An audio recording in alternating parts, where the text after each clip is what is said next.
So welcome everyone to a very special episode of the Cybersecurity Magazine podcast. I'm Philippa Jefferies and I'm here with Alec Brusilovsky from InterDigital and ETSI's industry-specific group Securing AI. Today we are talking about the ETSI Group Report on the role of hardware in the security of AI.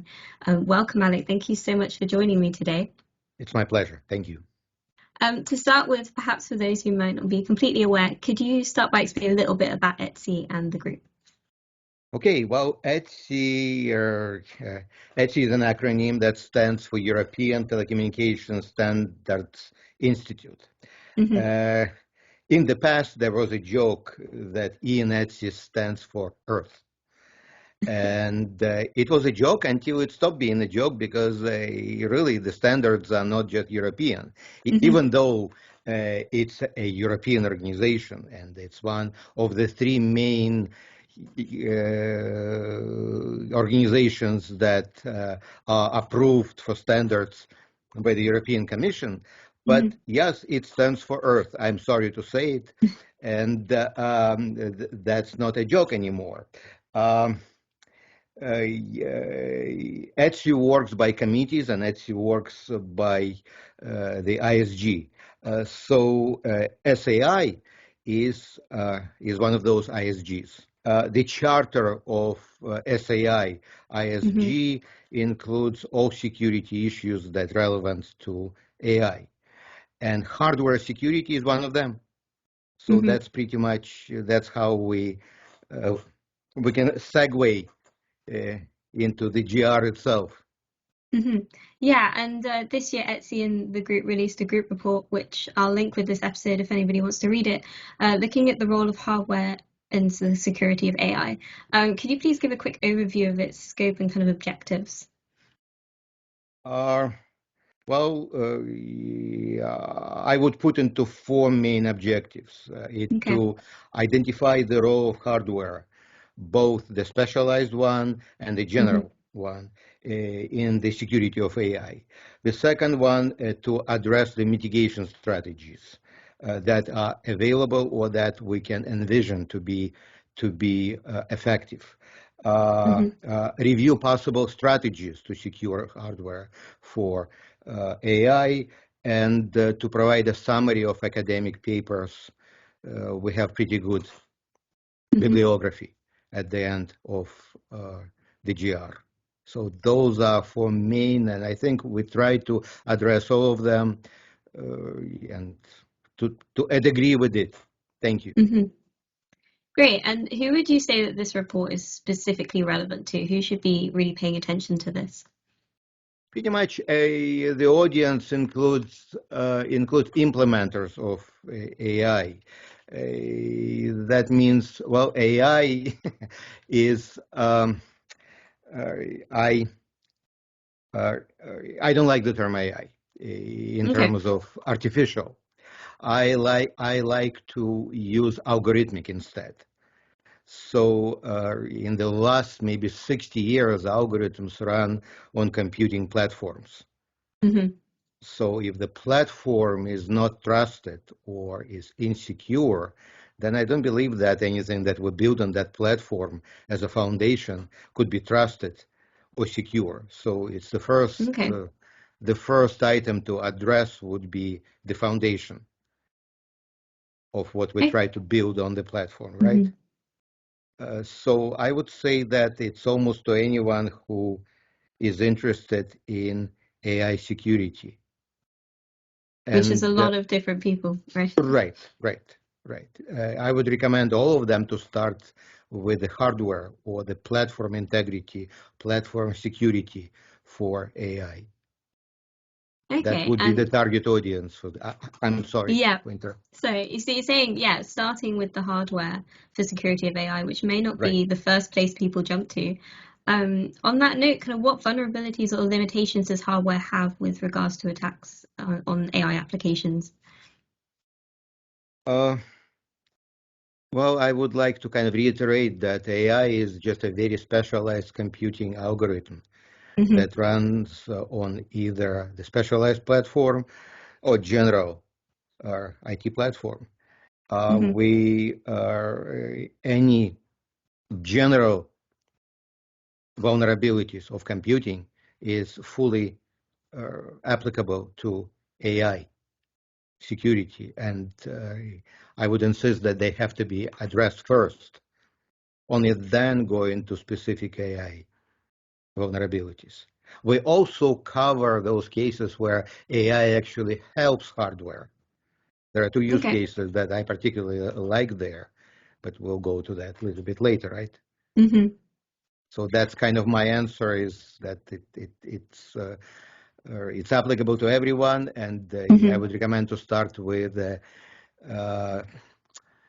mitigation of the general computing vulnerabilities, which we describe pretty well, I think, over there. And as you've kind of spoken on that point, could you expand perhaps on what kind of mitigations there are available and hardware to prevent attacks, kind of specifically on AI, but as you're saying, more generally? What should people be doing? Well, there are a few ways that come from trusted computing. There are two organizations, actually, two standard bodies that do it. It's the TCG, the Trusted Computing Group, and the Global Platform. They develop specifications for either TPM and the storage, or Global Platform has, actually, those are the specifications for smart card, for example, OT, trusted execution environment. So we kind of go through that as two ways to protect hardware against the general vulnerabilities. Incidentally, the same methodology can be used to protect privacy of AI, and that would be the next conversation that we will have probably at some point. The general purpose secure hardware, we call it the hardware mediated execution enclaves.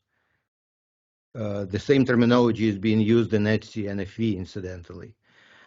So we try to stay close to existing industry nomenclature. There is a discussion in the GR on the specialized hardware that includes neural processors and networks and the secure hardware accelerators. We really talk about that. I don't believe we have mitigation strategies for specific hardware vulnerabilities. And there is a section that addresses hardware vulnerabilities and weaknesses in AI systems. So we go from common to specialized. That's kind of the way we address AI security for hardware in the whole document. But again, please go ahead. I apologize. So with this very specialized AI hardware, are there particular challenges that are different from the more general ones?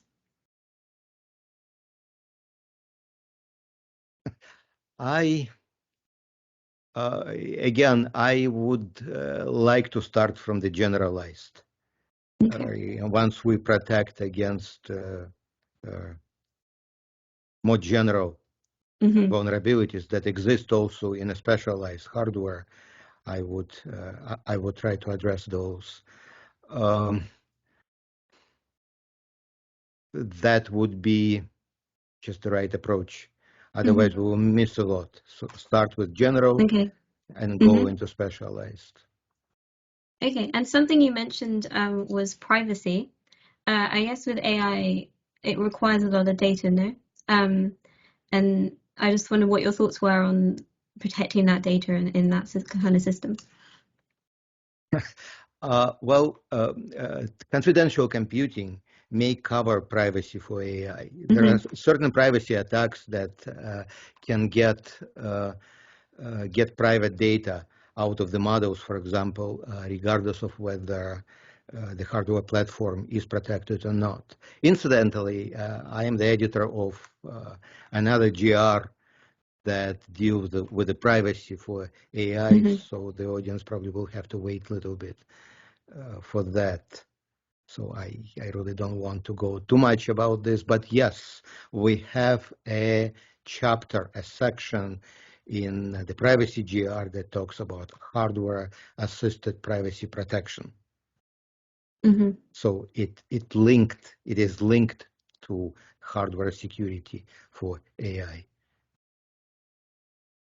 Okay, definitely. And you kind of brushed upon it earlier about kind of the converse being true as well, that AI can be used for protection of hardware. Can you just expand on that a little bit and the kind of research that's in that at the moment?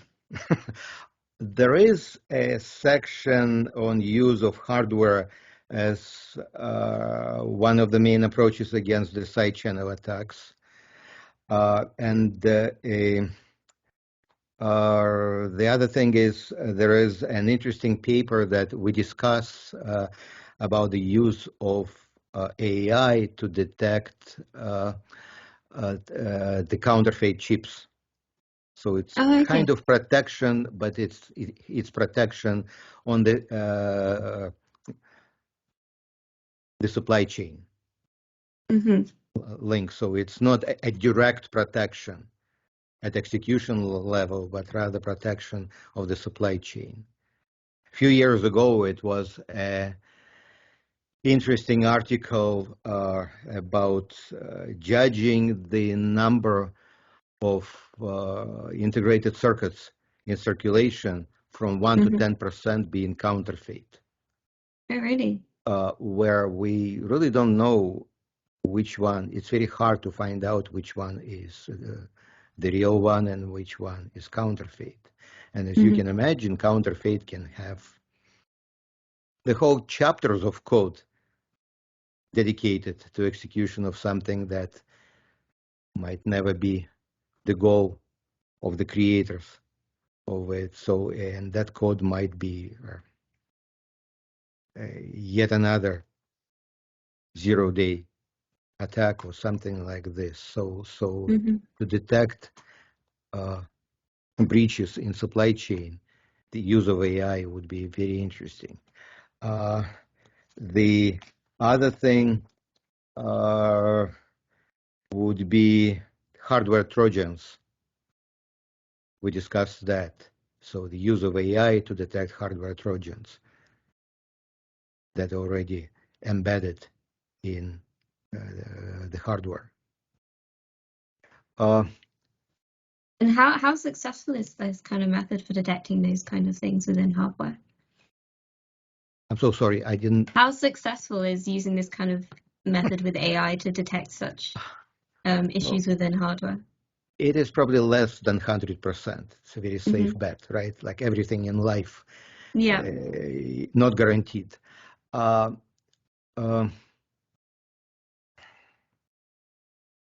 would say if we get to 80%, we would consider ourselves very successful. So we rather set this as realistic goals. And what are the challenges with that? Is it getting the data to train the AIs, or what is the challenges here?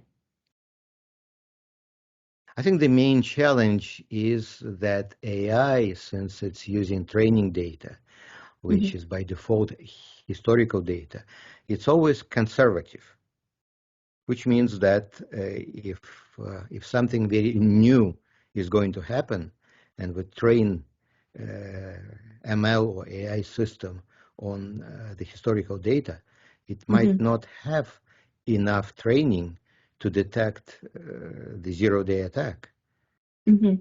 So that's the fundamental flaw of what we do with AI. Another challenge is probably explicability of AI. you notice I'm talking about the generalized flaws or challenges of AI, because I think those represent the biggest problems that we face. Yes, we have spoken to people before on this podcast about using AI to detect cyber attacks and things like that. And part of the problem is always getting the data for the training the AI, and the fact that, as you say, it is using historic data and things are developing so quickly within cybersecurity and cyber attacks, so it's hard to keep up. I was wondering if you have kind of any final thoughts on the future of AI security and hardware and the role that hardware plays. The role of hardware, as I said, it's a foundation.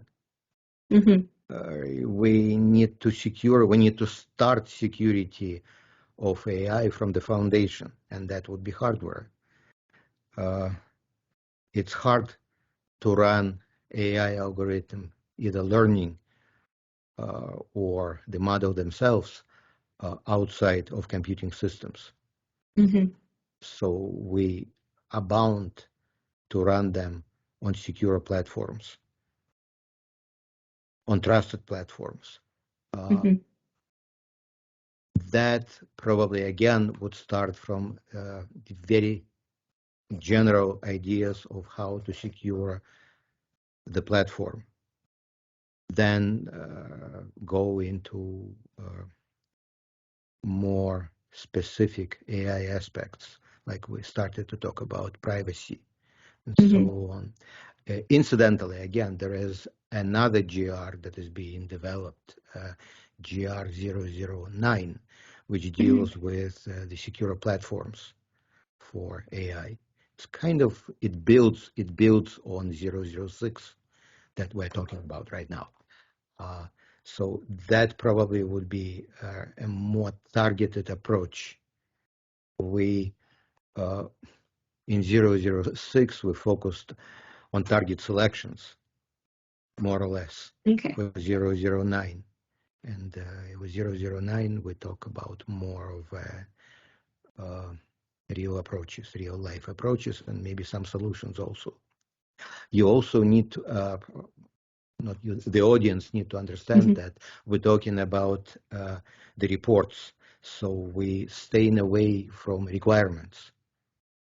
If the group will decide to produce the specification, then we will produce a set of requirements for hardware security. And that probably would be the right way to deal with the requirements, to put them all in one place for the industry. And have a specification. Right. Do you think it's important then within security, not just security of hardware or AI, but generally to have these certifications and these strict requirements? I think it's important, for example, when you order hardware, you need to list some requirements to the vendor, and having them in one place, it's a definite convenience for the ordering company, right? Yeah, they can just list them from specification rather than invent them on a fly and then reinvent in some other place.